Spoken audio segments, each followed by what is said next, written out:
बोतल मात्र होइन दाइ, यो रक्सीको बोतल हो।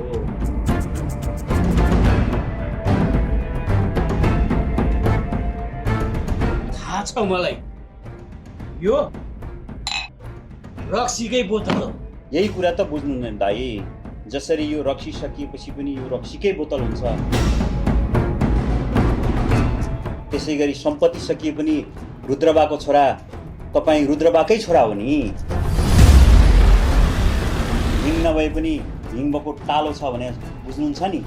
मतलब यही मौका हो, अब कुखुरालाई अन्डा दिने बनाइहाल्छु।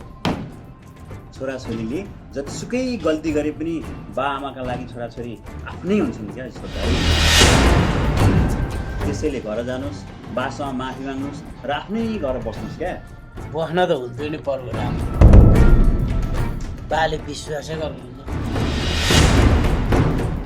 विश्वास भनेको नि सिसा हो कि, एकचोटि टुटेपछि जोडिँदैन। यो कुरो ध्यान दिए। बा आमाको माया सिसा जस्तो हुन्न ईश्वर दाइ, पानी जस्तो हुन्छ।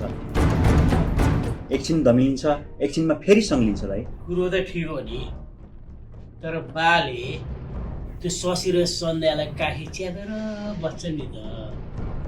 तिनीहरूको पनि उपाय छ दाइ। साउनी, अर्को एक बोतल दिनुहोस् त।